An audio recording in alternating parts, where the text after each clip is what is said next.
This ain't no echo chamber. We're unlocking any chain. The devil's advocate speaking, cutting through the fog. Let us explain. Yeah. Pull up, turn the volume, let the bass ignite. Devil's advocates, that's the channel. Together we fight. They ain't here to echo what the masses preach. They challenge beliefs, putting truth within reach. Flip the script, reverse the lens, ain't no fear to provoke. Unpopular opinions, watch the stagnant water smoke. They dissect the narrative, poke holes in the facade. Sharpening the mind, ain't no truth they'll disregard. This ain't no echo chamber. We're unlocking any chain. Devil's advocate speaking, cutting through the fog. Let us explain. See the description hit hard, that's the blueprint to code. Not everyone likes it, but that's the path they strode. Challenging beliefs, that's the mission, the aim. Flipping tables on conventional, fanning intellectual flame. Stepping opposing view, not for conflict's embrace, but to sharpen the blade of truth. Leave no logical trace of error or bias or thoughts that just float. They dig to the core, let the arguments bloat with substance and reason, not just empty retort. They building up thinkers, a mental fortress of thought. This ain't no echo chamber. We're unlocking any chain. Devil's advocate speaking, cutting through the fog. Let us explain. You don't go by always being right, that's a stagnant pool. Growth comes from questioning, breaking every rigid rule. Honest conversations, bold questions, a few uncomfortable facts. They lay it all bare, no turning back, no looking back. Seeking clarity over debate, either way you win. They push you to understand where your own thoughts begin. So hit that subscribe button, let the knowledge unfurl. The devil's advocates, changing your whole world. Yeah, it might make you squirm, but that's how you transcend. Listen to the devil's advocates till the very end. Peace.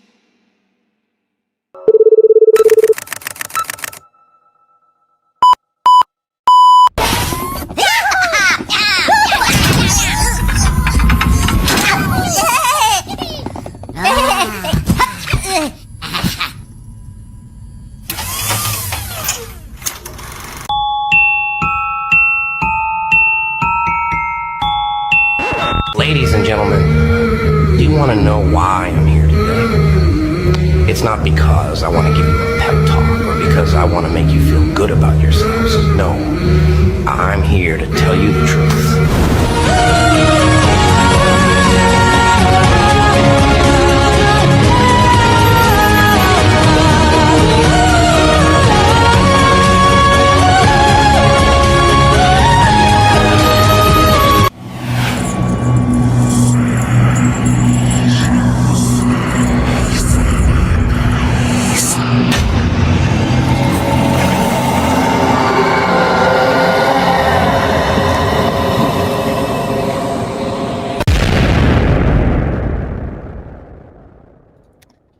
Hey, welcome in tonight. It's going to be a pretty low-key Wednesday night. It's the Long Island serial killer case mostly tonight, but before you tune out, in case you're here because you saw Luigi Manjon recently or Idaho 4 or one of the other cases, and I cover a bunch of cases, don't check out yet because I'm going to give you some quick news that you're going to want to get before you decide, oh, this isn't my show. I didn't realize it was going to be a Long Island serial killer tonight. So we had a pretty good show last time. I think the last show. Robin, are you there, by the way? Let's get a sound check. Make sure you're there. I sure am. All right. So on the T platform, you don't get to hear the disembodied voice of Robin, I don't think. She's my moderator on the Y side. I'm waiting for my moderator on the T side to show up. But again, it's going to be a relatively low attendance tonight, I think, anyway. So we'll just kind of wing it and see how it goes. Still waiting for an invite over there on the T side. But what I was going to say was, if you are interested in the Luigi Manjon case, there's a big piece of news for those who are just tuning into that. Ali Benevento, criminal defense attorney of 15 plus years. Yeah, it's got to be more than that, right? I think it's even more than that now. Anyways, she's coming on my show on Friday. Ali Benevento has been on my show many times. She's super busy. She's got multiple she's got multiple cases that she's working on in the court right now. And so she's a busy person, but she's taking some time out to talk about the new Luigi documents, the new court ruling that happened in Luigi Manjoni's case in New York.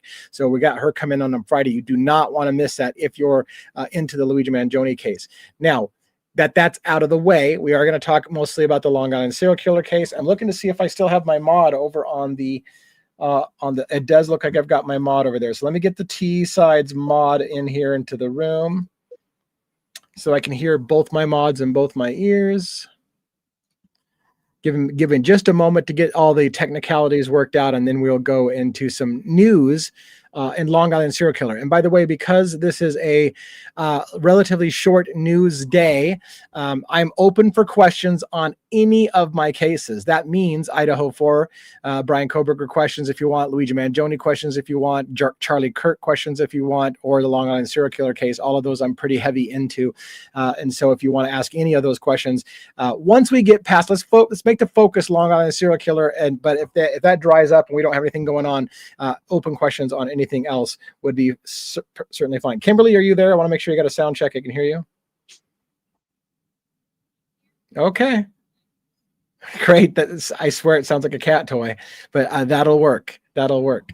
All right. So just interrupt me if you have anything to discuss over there. On my screen, on the T side, you already see my screen. On the Y side, I need to pull that up. So that's not it. Let's it would be nice if I had my crap together before I got started, but hey, it is what it is. We'll get it going here shortly. There we go. Now we have on both T and Y platforms my main website, devilsadvocates.info, where I have tabs across the top that you can see on the cases that I'm following. You'll see Idaho 4, Luigi Manjoni, LISK or Gilgo Beach murders. Mickey Steins is going to be an amazing case. I've got a link for that. And then I've got Charlie Kirk as well. So it's like 5 cases. Really 4 of those are really primarily the ones we're bouncing around. One can argue one of those cases is kind of getting to a close. Anyways, we're all over the place. We'll do the best we can to keep up on it all. But breaking news I'm hearing in the Long Island serial case from Joe Jackalone, who he's a former law enforcement, right? He's retired now, right? Isn't that right, Robin? Yeah. Yeah. So Joe Jackalone, he does YouTube appearances and maybe even has his own channel, but I know he's been on with Josh Zeman. Okay, he has his own show as well. So yeah, Joe Jackalone is a pretty well-known name in the Long Island serial killer case. He's on and talking about it a lot. I kind of got introduced a little bit, I think, to Joe Jackalone as far as a person by watching him with Josh Zeman. Josh Zeman has done a documentary on the Long Island serial killer, and I'm going to have Josh Zeman hopefully on my show here coming up later in the year, maybe early next year. He's a really busy guy, and he's out of the country right now, and so we're working out the details on that. But it turns out that I believe Joe has released information today that we could not verify before going live. So take this with a grain of salt, but I think it's actually probably pretty legit. The timing is right, which is that the district attorney, Ray Tierney, has announced, I've been told, but I cannot find it anywhere online, that they are ready to proceed to trial against Rex Heuermann in the Long Island serial killer case. That would be consistent with everything that I would imagine to be true, because we just had a Fry hearing in which the last minute thing was to decide whether or not scientific evidence and certain scientific methods can be used in the trial against Rex Heuermann to prove or at least substantiate that certain hairs and fibers related to Rex Heuermann and his family were found on bodies of the Long Island serial killer bodies that they're charging Rex Heuermann with. That science was debated in a Fry hearing just recently. The judge just made a monumental decision. And I say monumental because it is literally setting a precedence in this country for that technology to be used. We'll cover that a little bit here in a moment. That was approved. And now I've been told Tierney says he's ready to go to trial, which would make sense because they were waiting to see if they were going to be able to use that scientific evidence in the trial.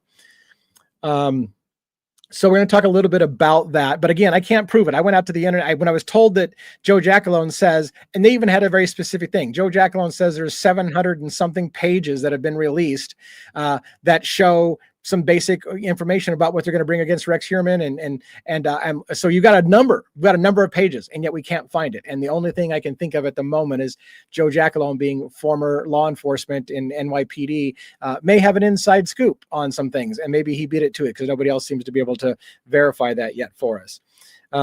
So one's already hitting me with a million questions, and I can't even get to them yet. Let's get past a little bit of a news on one, and then we'll go back to those questions. I can always count on one. By the way, secret identity. Do we tell one's secret identity online or not? I can't remember if he's okay with us saying what he does. But so maybe I'll hold that until I get him telling me it's okay to always mention it, because I don't know whether it's a good idea or not. All right. Let's go to, and full disclosure, by the way, one helps out with clips for me on the T side. So a lot of those clips that you've been seeing, he's been helping out with that and getting those over there. I can say, according to one, so and one is himself NYPD. So we've got a police officer over 20 years experience, current officer NYPD as well. However, one you let me down. Jack Giacalone apparently is scooping everybody because he's got inside connections in NYPD about Ray Tierney being ready. Where the hell were you, man? I got NYPD in the back pocket and you didn't give me the scoop. I'm super pissed off. All right, I'm just kidding. Anyways, point being is that one's been a great supporter of the show. He likes what we do, and so if you ever hear me being critical of law enforcement, keep in mind that we have law enforcement that watch the show. We have attorneys that watch the show. We have a lot of really cool people that are willing to take a risk going on camera with me when I say some things that aren't necessarily all that fond of how our legal system and our justice system plays out in everyday life. But anyways, let me show you a couple things real quick on screen. Again, unfortunately, on the T side, the screen is going to be really, really hard for you to see. It's just tiny. There's not a real estate. I probably don't need to be this giant screen, but I really can't widen it much anyways for you. So I guess that is what it is. This is an article from LegalDesire.com. Judge allows advanced DNA evidence in the Gilgo Beach serial killer killing trial. Now, this again is a kind of a landmark, not a landmark, but it's allowing a certain type of DNA to be used, or scientific DNA evidence to be used in a court for the first time in New York. Now, I want to riff on this a little bit. If you guys have ever followed, I have a ding on one side. Who's the dinger? We have a special guest with us. Catch LISK is here. His channel is awesome. You know Catch LISK personally? Well, his channel is just awesome. Awesome. I see the logo for it. I need to get up to speed on Catch LISK, and I love it. So I'm assuming what kind of moronic decision would I have to say to assume that he covers the LISK case, or she covers the LISK? Is it a male or female? Have you watched the show? Anyways, whatever the case may be, I got quiet on my moderators. I think I lost moderators on both sides. Raul, he's him and Joe, they go on each other's shows and stuff. They're just awesome. So it's really exciting to have him with us tonight. So he goes with Joe Giacalone as well? Mm-hmm. So where the hell's my scoop, man? Like, why does everybody know about Ray Tierney's drop that he's ready to go to trial, and I don't get to know? Anyways, I'm just teasing, of course. But anyways, one of the things that I was trying to get to was at my mind, I'm a little bit worried in some regards with DNA evidence and scientific DNA evidence, that's cutting edge DNA evidence being used in high profile cases, like now in the Long Island serial killer case, like in Brian Koberger's case in Idaho 4, where they're literally testing the waters on whether or not they can convict people with these DNA scientific methods that aren't 100% established as useful. And here's the problem that I have. It's just at the top of my mind. I mean, I'm not against science. My problem is, does the everyday juror understand the science? At the end of the day, will we be convicting people in this country because you just have to trust this? The science says he did it, and that's just it. Because no juror understands the science. Even when you explain it to them in layman's terms, they still don't understand the science. So if I would like to personally see people get convicted on good old-fashioned police work, and not because a lab said, yeah, he's guilty, trust us, his DNA is there, and it's above your head, you can't understand it, but it's there. So we're in that stage now where it feels like more and more we're going to be relying heavily on DNA evidence to break cold cases, to, as Othram Labs is bragging about, to convict people in real time within, so they're not even using it now for cold cases. Again, in the Rex Heuermann case, we're dealing with a little bit of databases online with people's DNA registries online. Not exactly the same way that Othram did it, but it's to get that same kind of area. So it just comes to the top of my mind as something we should ask the question. Someday we'll have, and in fact, we're going to get into it more later, not tonight. But anyways, just wanted to highlight a few things. The forensics experts say that this ruling could set a new precedent, especially for cold cases where only trace or degraded biological material remains. While prosecutors welcome the decision as a win for science and justice, defense attorneys have voiced concerns about the novelty of the method and how jurors may interpret the results. So again, this is going to come down to one of those things. Now, here's the good thing and the bad thing. I mean, the good thing is that the case isn't going to be solved entirely on DNA evidence. There's massive amounts of circumstantial evidence, but how much will it weigh on people's minds that a scientist who says, look, you're never going to understand the science, trust us, he was there, we got his DNA.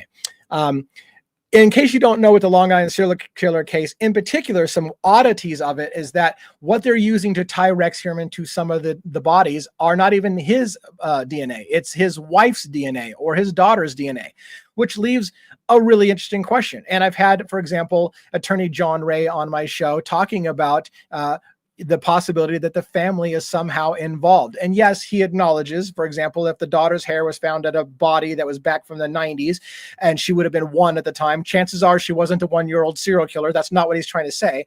But what he's saying is the family probably and very likely is involved. And John Ray has taken affidavits from people who have documented a history of Rex Heuermann and people in law enforcement from back in the 90s who were in swingers parties, officers that were seen with him with victims that ended up being dead. And so it leads to the question of what's going on in Suffolk County, what's going on in there. Is there some kind of weird thing from back in the 90s, and did that get put to rest? Is there a reason why they dismantled the task force looking into Rex Heuermann because they didn't want people asking questions about who Rex partied with? Those are the kind of questions that I like to ask. And guess what? In a trial of Rex Heuermann, that shit's not going to come into trial. It is irrelevant. No one is going to say, hey, by the way, how come the cops were at sex parties with Rex Heuermann and swinging with his wife, Asa? And why did they have a victim in the basement with a cop that ends up dead? If that affidavit is correct. Now, keep in mind, that's an affidavit. It's somebody giving sworn testimony to an attorney with a notary and basically putting themselves in a position to be perjured if they lied. But the point being is it's not going to be admitted into court, right? It's not going to come into court. The trial's never going to be about the police officers involved that may have looked the other way. So those are the kind of things that interest me because I want to just know what happened. And one of the things that I say, while I tell you that I almost never take a breath, is that in these trials, it's not often about finding out what really happened. It's about making your best case. If you're a prosecutor, that this is the guy and this is the guy you should put away. And if you're the defense, this is not the guy.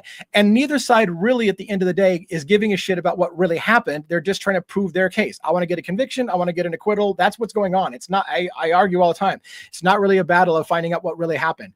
One of the things that I'm concerned about, and I've said this many times, and it's the same thing that happened in the Idaho 4 case with Brian Koberger, is I have every reason to believe Rex Heuermann was involved in the murders. I have every reason to believe that, despite the fact that my channel, let me make sure I hit this a million times, my channel believes in the presumption of innocence until proven guilty in a court of law. Rex Heuermann has not been convicted, so he should have the presumption of innocence until proven guilty. And if you prove him guilty, I'm not going to lose any sleep, because again, I'm not defending the bad guys because I want the bad guys to get off. That's one thing I want to make sure people understand from my show. I'm about constitutional issues. I'm about civil liberties. I'm about making sure that the law obeys the law, that we don't cut corners, that we don't become narrow-sighted and convict somebody because that was the only person accused. As, by the way, as a teaser, recently there was a great documentary I watched called Outcry. One watched Outcry as well. I met one of the guys featured in that documentary. I'm side tangenting, but that was the same thing that happened there. Law enforcement, the chief of police literally said they looked into nobody else because nobody else was accused. And he's just arrogant about it. Well, Of course we went after him. Nobody else was accused. And it's like, dude, there was other people who were being named. You just didn't look. Well, yeah, because nobody else was accused. We're going after the guy that was accused. That's the kind of shit that I don't like. The narrow-sightedness, we got our suspect, so that's where we're going, and we really don't care to hear about anything else because it just muddies the water. Now, going back to Rex Heuermann, why does that matter? Because I have reasons to believe that Rex Heuermann didn't commit all of the murders that they're going to try to attribute to him. At the end of the day, do I care if he did 7 or if he did 3 or if he did 4? Only I care because if they attribute murders to him that somebody else did, that means that murderer walks free and nobody looks into that murder. And we all too often in this country want the simple answer to tie a bow around things and call it done without really getting the right answer. So I want to make sure they get the right answer at the end of the day. And I have reasons to believe that Rex Heuermann's bodies that they've attributed to him so far don't have the same MO, that it looks like more than one serial killer to me. And there's been multiple documentaries, including Josh Zeman's documentary that I'm hoping to get him on to talk about, that indicates that there was people who say, look, that's not one serial killer. You've got multiple serial killers dumping bodies out there. It's not all Rexes. And again, there's a large number of the population who say, I really don't care. A killer is a killer. Put him away for all of them, even if he didn't do them. But I would like the right person to go away for it. That's all I'm saying. I want the right person to go away for it. So when we get into the DNA thing, I've got another article, but I don't need to beat it to death, where this just has a bunch of experts going back and forth about how this has never been done before. We're setting a precedence in this company with the DNA evidence and the way we're doing it. It's what did they call it? Oh shit, there was a keyword at the top that I was going to do. It's basically a form of genome sequencing that they're just using for the first time in a lot of different cases, and it's going to become the precedence. And again, I was at CrimeCon recently, and in CrimeCon Aurora, Colorado, or Denver, they were bragging about, we need more Othram labs in this country. This DNA evidence is the new cutting edge. This is how we're going to solve crimes in America. And I personally am a little bit concerned, again, whether jurors can follow the evidence and just not trust the whole, trust us, the science says he did it, so he did it. Let's put him away. All right, so there's a kind of my thoughts in my head. I did have, I won't go into these in detail, but these are some of the affidavits. Recently, I had a long video, 3 affidavits I read from individuals who indicated that they saw police officers with Rex Heuermann. They were with people that they saw never again after an involvement with a police officer and Rex Heuermann back in the 90s in particular. So it makes you wonder exactly what's going on in that county. How long did people know about Rex Heuermann or other serial killers in the area and looked the other way, and why? So again, those are questions that is never going to come out in trial, but I'm going to continue to probe down because that's super interesting to me. If it is true that they just announced Tierney, and by the way, let me tell you another thing about Tierney in case you don't know. Ray Tierney recently pointed out that they had to stop. This isn't an interesting thing if you're not aware of this. They had to stop, I think, at 7 murders, 7 bodies that they're attributing to Rex Heuermann because the list keeps going. It is possible that Rex Heuermann has killed hundreds of women, maybe in the neighborhood of 300 women in multiple states over the course of 30 years. He may be one of the most prolific serial killers that we know. But at some point, they had to stop taking new evidence against Rex Heuermann because the case would never start. If they kept getting every single time they get a new lead and say, yep, this is one of Rex's as well, they have to then get the discovery for that, and they have to do their investigation, and then they have to provide the discovery to the defense, and then they have to add another body. And at some point, in an interview I saw recently with Tierney, and I wish I could show it to you on screen, Tierney said, look, at some point we just had to say enough. We know he killed more people. We know he probably killed a lot more people. But we can't keep adding bodies. So we're going to call it 7, right? Or maybe it was 10. I think it's 7 officially. There was 10. At one point there was 13, but I think 7 is what they're going with. And again, there was an argument made by the defense that they said, hey, look, we want to have 7 separate murder trials, not one trial for 7 people, because you're making him prejudiced in the eyes of the jury of being a serial killer, saying he killed all 7. Prove that he killed this one, and then prove that he killed this one, and then prove that he killed this one, and then prove that he killed this one. And don't tell the jury that he's already gotten convicted. They want to play one of those games kind of thing. And I get why they would want to do that. But I think they're trying him for 7 murders at one point. And again, that's nowhere scratching the surface of the body count that is attributed to Rex Heuermann, if he is what they say he is, because again, they just simply had to stop taking new evidence or looking down those roads because it'll never end. They could be getting cold cases that are brought to them for the next 30, 40 years. At some point, you just have to say, okay, this is what we're going with, and we're going to trial. All right, let's look through some questions. Do any of my moderators have some questions I should pay attention to? All righty.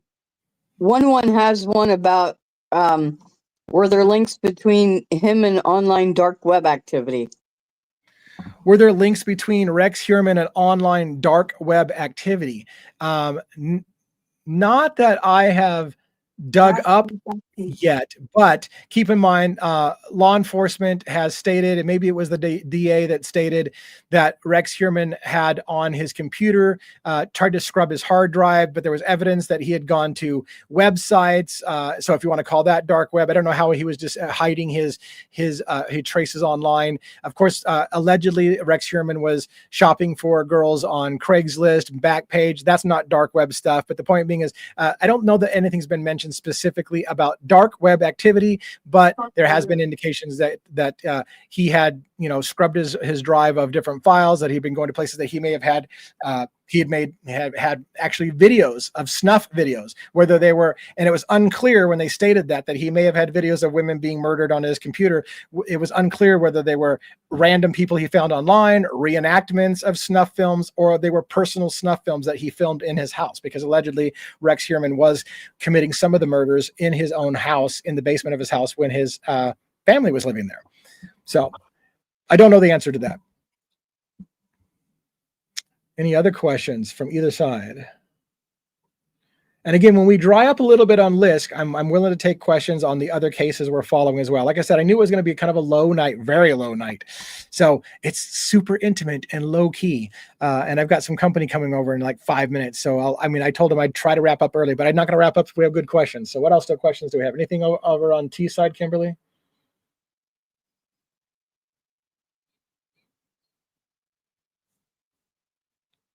Yeah. So the question on T side the T side is, did they ever link him to things on Backpage? Yes.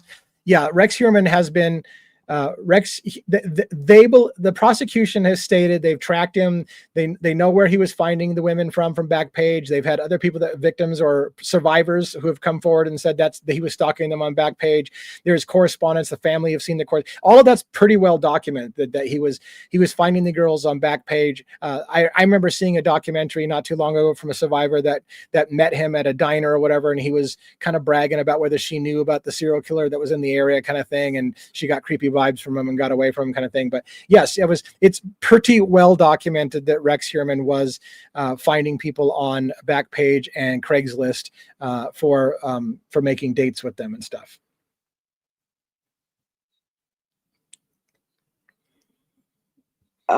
Nicola wants to know if you think Rex was involved with Shannon Gilbert's murder.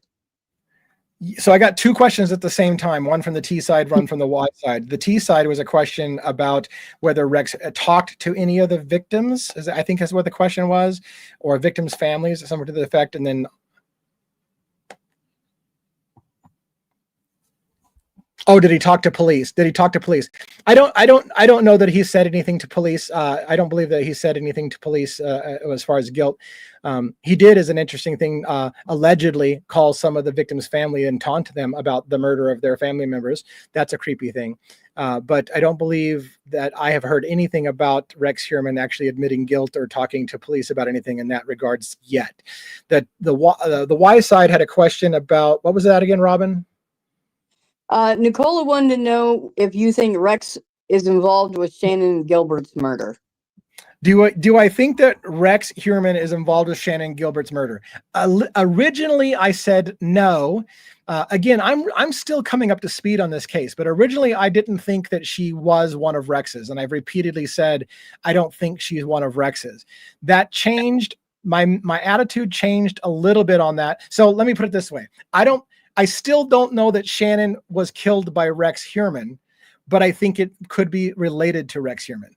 The reason why is because Shannon Gilbert on the 911 call talked about they're trying to kill me. One of the affidavits that came forward was, actually there's multiple affidavits that came forward to people that said Rex Heuermann liked to have him and his friends go out to Long Island and get girls to come out there and have sex parties with them, and those girls would end up missing. So did Rex Heuermann have a group of people that would bring girls out to Long Island, out to that area? And therefore, when you put that story together, and there's by the way, one of the affidavits places Shannon Gilbert with Rex Heuermann prior to her murder. That's the shocker.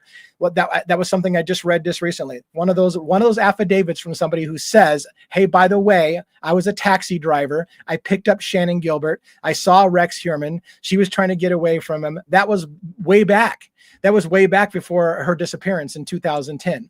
And so there was indications that this was an ongoing thing. So now I have to ask, did Rex Heuermann know Shannon Gilbert? And if that was the case, then did she come out there for those guys again on Long Island? And was he one of those? Now, again, the reason why I say I'm not sure Rex Heuermann is her killer is because her manner of death is much different. The body, again, like, so with Rex Heuermann's bodies, for example, they were dumped in certain ways. And again, some of the bodies, by the way, were just dumped, 4 of them dumped along Gilgo Beach in burlap bags tied up with either some kind of binding, one with a belt or whatever.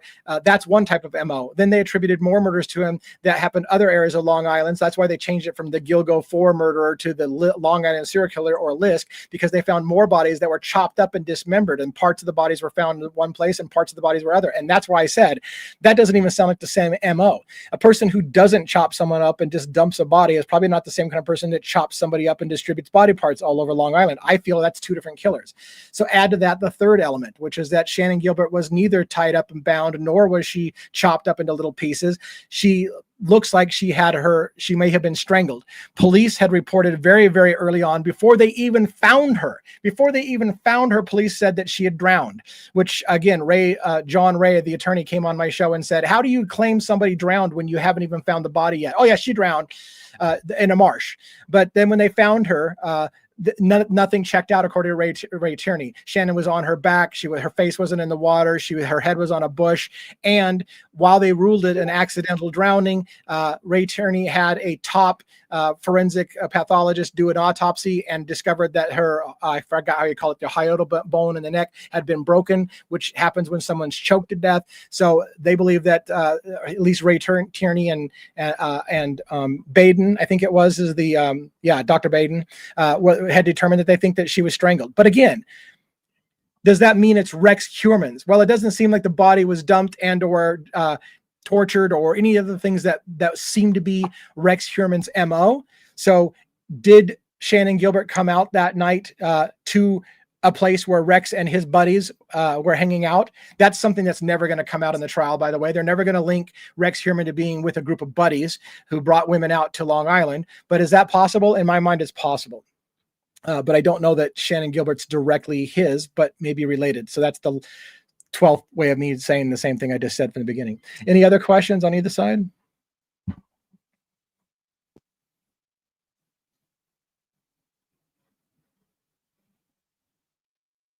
Quiet night. I'm going to give it a couple of minutes for questions about LISK, and if not, I'll open up for questions and answers on any of my cases, and then we'll just wrap up early if we don't have a big engagement. Any other questions, comments, concerns? I got a little bell on the T side.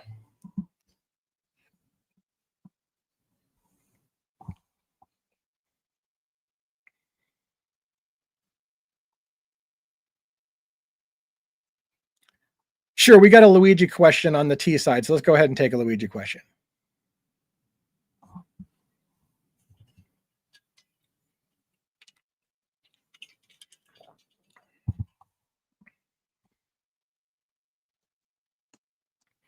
So so there's a question. Somebody's asking on the T side questions about Luigi Manjoni. So like I said, we'll always put more questions on LISK if they come up and make that the priority. But let's take a question about Luigi.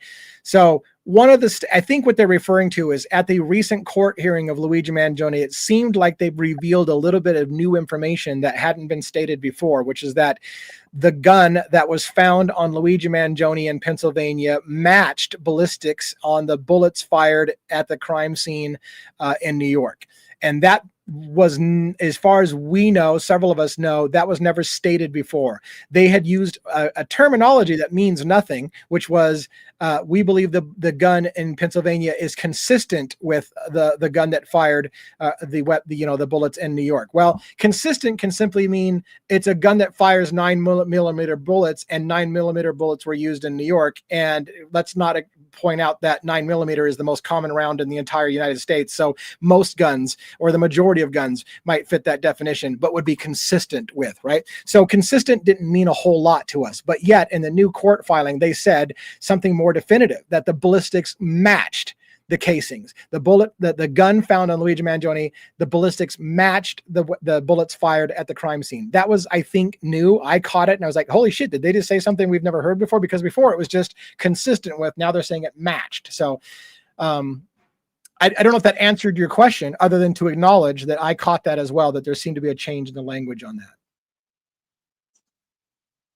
Any other comments, questions? I see one. Let's see. Did socioeconomic status of the victims slow response time? Did law enforcement bias delay justice?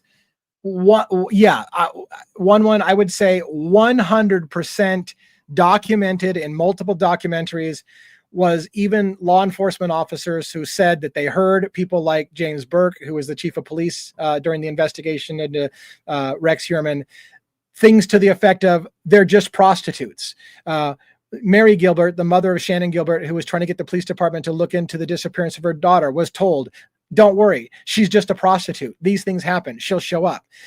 There has been a general attitude of not give a shit because they're prostitutes. And prostitutes just do these things. They disappear. Who cares? It's a prostitute. That was repeated many, many times by even people within law enforcement, saying they'd heard other, officers had said they'd heard Burke talking that way about, just kind of dismissively, that, well, who gives a shit? They're prostitutes. So yeah, absolutely. That has to slow the investigation. In fact, it did slow the investigation. They didn't look into Shannon Gilbert in a timely fashion because she's a prostitute. She'll show up. These things happen. We'll get around to it later.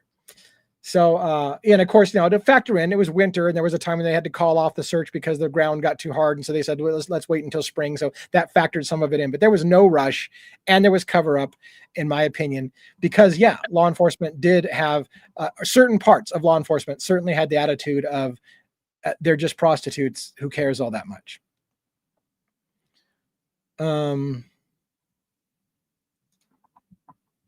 How does Heuermann compare to Ted Bundy and Methodology?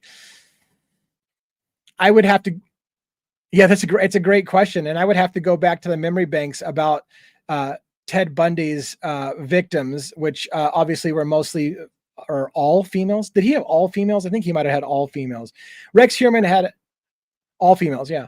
And Ted Bundy's type was much the same. I think, thinner, petite females like Rex Heuermann, but I don't know enough about Heuermann's past compared to Ted Bundy's past. If you want to talk about their motives, I know Bundy went on a huge thing about pornography is what ultimately led him to start having these thoughts, hey, if I didn't watch so much pornography, I probably wouldn't have started killing girls, and everybody glommed onto that. See, pornography is evil, with to shut it down because Ted Bundy became a killer because he saw too many titties or whatever.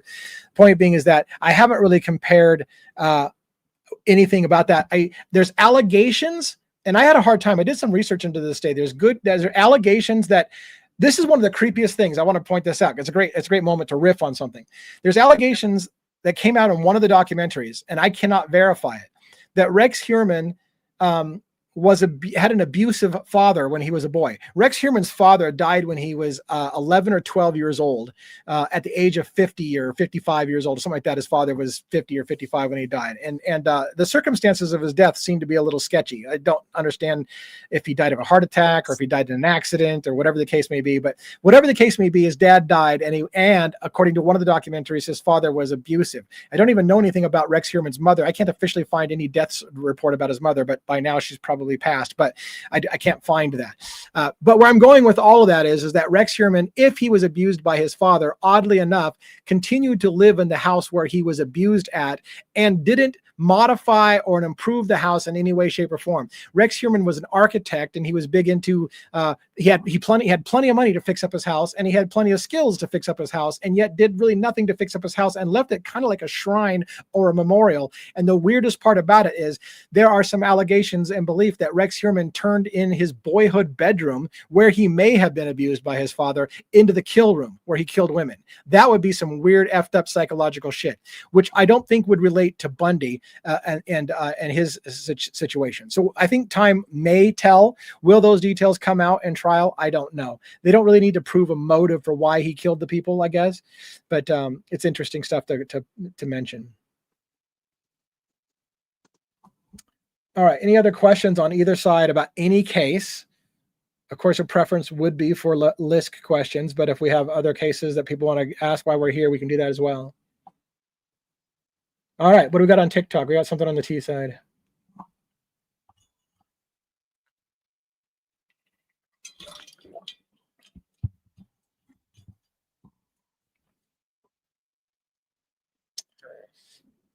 Okay.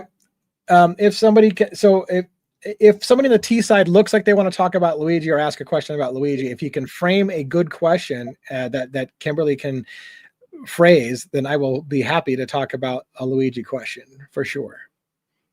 Country Girl, you're welcome for the information. If you're saying that to me, I haven't been keeping up on all the chat. Pierre just dropped in, so welcome on the Y side. And again, on the T side, if you can reframe a question that Kimberly can read to me, that would be great. I'm just looking through some questions on the Y side to see if there's something here.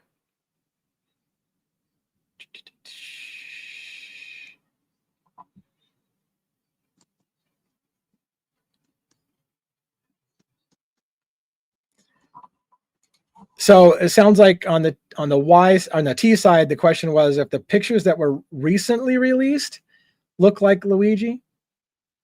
Oh, the original. Yeah, if we're talking about the, I mean, yeah, in my opinion, this is a tough question. I have always stated I don't feel like the Hostel pictures look like Luigi Mangione. I always joke, and I mean it, that it looks more like Jake Gyllenhaal than it does Luigi Mangione. That's me personally. I've always stated that the image of the person looking directly into the camera on the taxi cab does look like Luigi Mangione to me personally. I can't remember. It seemed like early on there was a statement by his mother that said that she didn't think that was Luigi, but so that was interesting. But again, it's been so long since I heard that I probably shouldn't have repeated that. So let me address it a little bit like this. Very, very, very early on, I said some things don't make sense in the Luigi Mangione case. For example, why, for example, do you shoot someone on the street of New York barehanded on camera and then get picked up and you've got gloves in your possession the entire time? Why do you shoot somebody and not just wait to turn yourself in if you're planning to do so, go on the run and evade police for 5 days, only to sit in a McDonald's with a confession letter saying, yeah, I did it, and here's the gun, and here's everything you need to put me away? All of those things didn't make a lot of sense to me.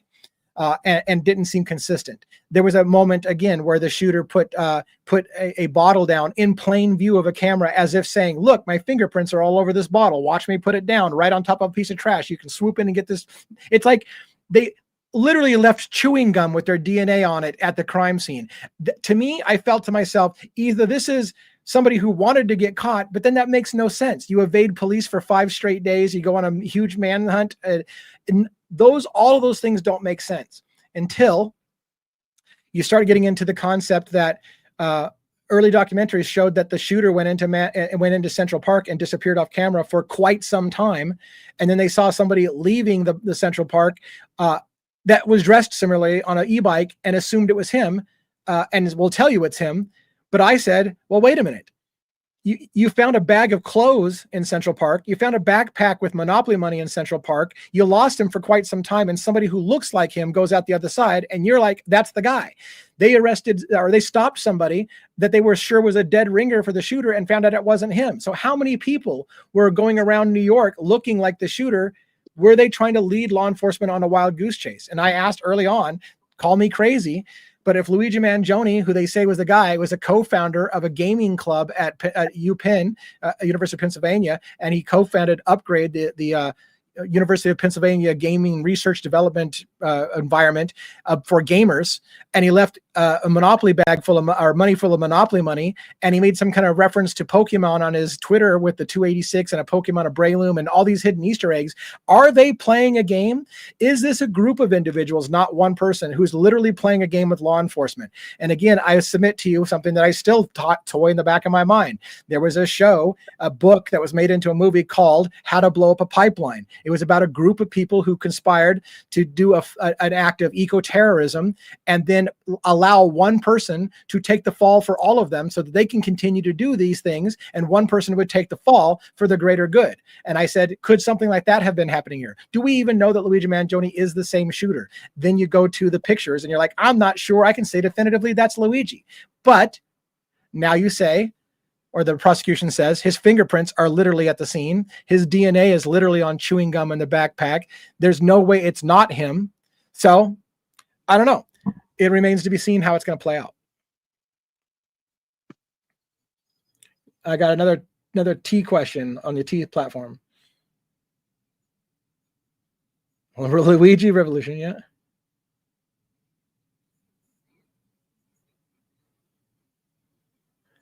Yeah. So yeah, I mean, I've got people in here that have been following from the beginning. They also think that there's a gaming element afoot at this. There's reasons to believe that there's still to this day. There's reasons I see to this day that gaming clues are being put in there. But maybe that's just me having a lot of extra time on my hand and seeing shit that's not there. But it's very possible, and I keep that in the back of my mind all the time. Everything is going to come down to watching what happens with the court case and how Karen Agnifilo is going to defend it in New York, and we'll see what happens there. Other questions, comments about any of my cases?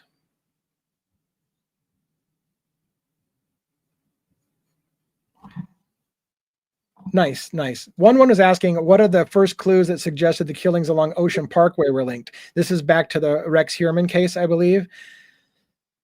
I don't know what the first clues were. I don't know what the first clues that they were his. Again, DNA was taken relatively quickly of Rex Heuermann when they started to do, cell phone tracing of his movements and started to tie him to the crime scene based on a car that people saw. And so they had all this circumstantial evidence. And then at some point they swooped in and they got his DNA, right? And they got it off of a piece of pizza from a pizza box that he dumped. And they got DNA from his daughter when she rode a train, I think it was, and drank a coffee, and they grabbed her DNA. And so they got DNA and they compared it to crime scenes and that's the thing.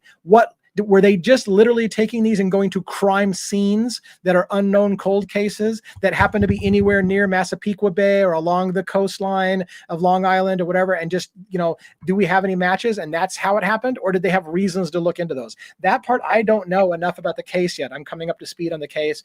And so I'll try to find out what first led them to starting to compare DNA to those other crime scenes. Another question on the T side.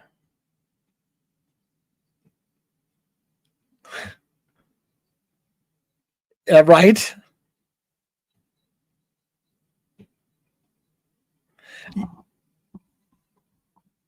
Yeah. So first of all, a silent but not so silent shout out to Never Lose the Plot.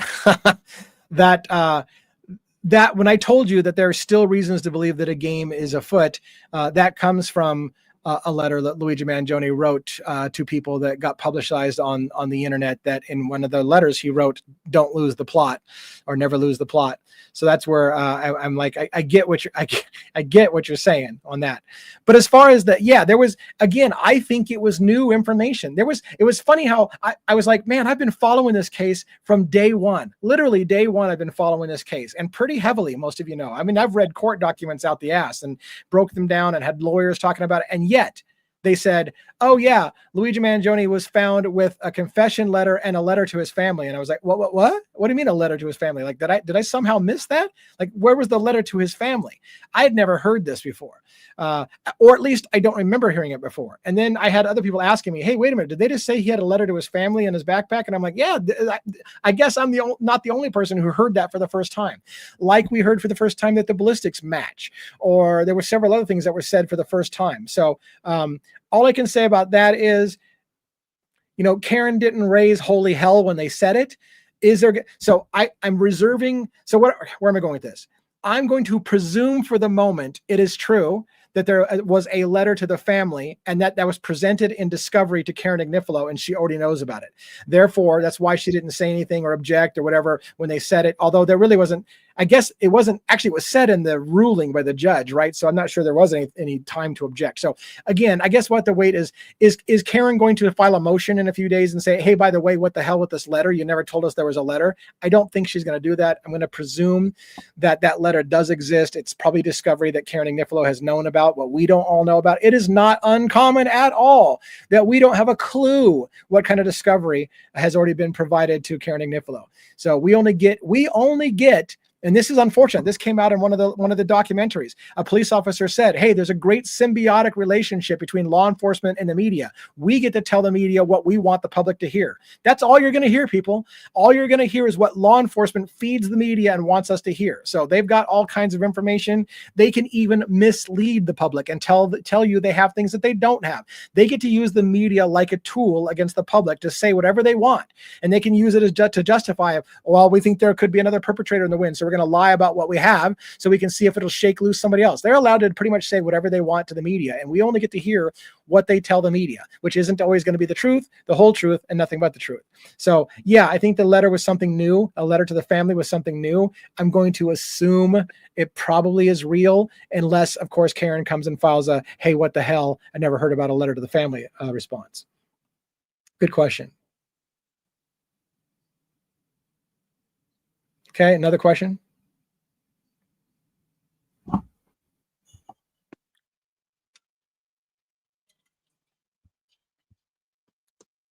Rephrase it one more time. I missed the first part of it. Say it one more time?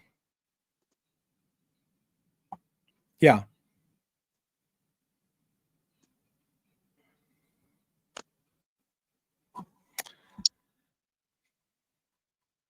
So I guess the question that she's asking is, if we had never heard about the letter to the family before, and the judge just leaked that to America by saying, by the way, Luigi had a letter to his family, was that a good thing or a bad thing, you know, for him to have done that? Does it hurt or help his defense? I guess at the moment, I'm inclined to say it's a no, never mind. I don't think it makes a difference one way or another. You could spin it a million ways. You can say, hey, that makes Luigi look like a good guy. He cares about his family. He wrote a letter to his family. You can spin it that way. You can say it's even more of a confession. He knew he did it. You know, he's going down. What did he say to his family? Hey, sorry that I did this, but I had to be done. We can speculate all day long. I don't know that the letter does anything positive or negative, other than it gives us another piece of information that now we need to know. In America, we want to know what the letter said. If one, we need to know if it's true, and we need to know what it said if it's not true. Now, by the way, I want to point out one thing about the Luigi thing that's not super popular, which is that it has not escaped me that neither his defense attorney in Pennsylvania nor his defense attorney in New York has argued that he had a notebook in his possession or even the letter in his possession. Their argument, both attorneys, has been that is not a manifesto. Luigi Manjoni was writing in a personal journal. So it's basically them admitting that Luigi Manjoni had a journal in his possession and that it was his personal thoughts, not a manifesto. So, you know, for those people who say, oh, well, the law enforcement planted all this evidence on him, be careful about the wording the lawyers are saying. The lawyers aren't saying that was planted. They're saying it's not what you say it is. So they're acknowledging it exists. So now we have to deal with it existed. What did it really say? And what is it really? What else do we have?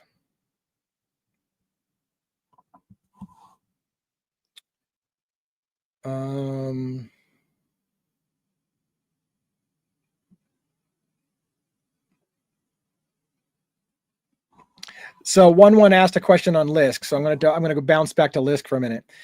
Why did it take over a decade for investigators to make a significant arrest in the LISK case? Well, again, this is where my interest is. James Burke, chief of police, who had a history of being a corrupt cop before he got promoted by a district attorney who used him in a corrupt way. Watch watch Gone Girls on Netflix, particularly episode 2, if you want to have your mind blown about a district attorney using a young man before he was in law enforcement to get to help him get a high level of convictions in a case that has sketchy background. Then later becoming buddies with that guy, he becomes a police officer, and he gets recommended by that same district attorney who used him to put people away to promote him to chief of police. When a lot of people in the police force said, how the hell is Jimmy Burke becoming the chief of police? This guy's corrupt and everybody knows it, but he's buddies with the district attorney. So later on, you find out in that episode, James Burke goes to jail, gets arrested and goes to jail. The Spoda, the district attorney who was using him, gets arrested and goes to jail. Holy shit. Now, is it directly related? Is it directly related to Rex Heuermann? Not necessarily, but keep in mind, one of the first things James Burke did when he became chief of police was dismantle the Long Island Serial Killer Task Force. He dismantled it. Why the hell would you do that? Well, now comes affidavit after affidavit. Hey, by the way, back in the 90s, I met a really charismatic cop. His name was James Burke, and he offered me crack. And he was trying to get me to, as a 16-year-old girl, to fool around with people. And this gigantic ogre man, who I later realized was Rex Heuermann, came in, and I damn near lost my life that night. But I got away because I am street smart. Those kind of affidavits are coming forward, where multiple police officers were seen with Rex Heuermann back in the 90s. So if James Burke got promoted to chief of the police, and the first thing he does is dismantle the task force, does it take a rocket scientist to figure out why he hasn't been discovered sooner? Maybe there was people in the police department who didn't want people making connections to what cops, and by the way, cops plural was a thing. One of the affidavits said it was common. This part's not illegal. It was common for police officers to go to a sex swingers club. That's not illegal per se to be a swinger, but that cops were known to frequent it. And according to this affidavit, Rex Heuermann was one of the swingers, and cops would go swing with Rex and his wife Asa at their house. And one of the girls at one of these affidavits ended up missing when a cop was there. So it doesn't, again, take a rocket scientist to see why maybe the investigation didn't go very far for very long, because somebody didn't want connections, in my opinion and my guess, being made between Rex Heuermann and law enforcement. And again, it'll never come out on trial, because they will say, sorry, Suffolk County Police Department's not under investigation here. Rex Heuermann is. So we're not going to talk about his connection to the police department. It's irrelevant. Okay, got a question from the T side.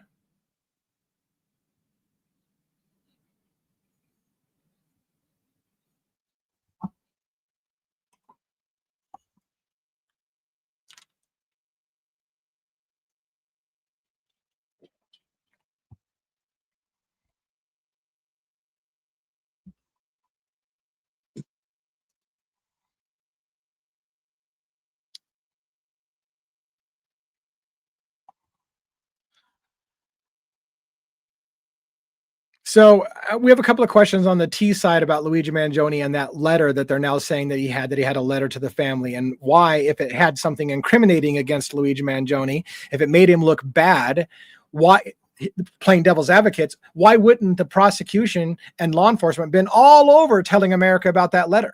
That's what the argument I think is being made. If that letter said something bad and made him look bad, don't you believe that they would have broadcast that all over America and we would have all heard about it? Because yes, every step of this way, if law enforcement has something to make Luigi Manjoni look bad, they do so. There's been 5 documentaries, I think, maybe 4. There's been 4 or 5 documentaries on Luigi Manjoni with titles like The Mind of a Killer. They've already branded him a killer before he's even stepped in the courtroom for the first time to defend himself. And they're like, yep, he's the killer, he's the guy, and here's all the proof that we have.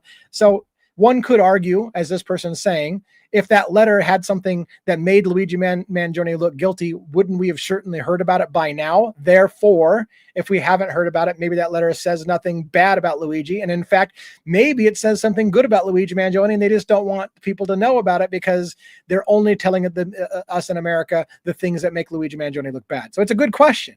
It's a good question. And again, I don't know other than to say that they're very controlled with what they tell the public. So, and they're not gonna show all their cards, to use that phrase. They're not gonna show all their cards, right? So if they've got some other piece of information that makes Luigi Manjoni look bad, it's not beyond my reasoning that they will show some things to make him look bad, but not everything, because they're going to leave some of those incriminating pieces. But I don't know that the letter, my guess would be this: the letter is a no, never mind. The letter doesn't probably speak to guilt or innocence. It's just a letter, and it probably doesn't have a lot to do with the case. That's my guess, but we'll see. Good question. And I think you had another question tied into it, but I think I missed it.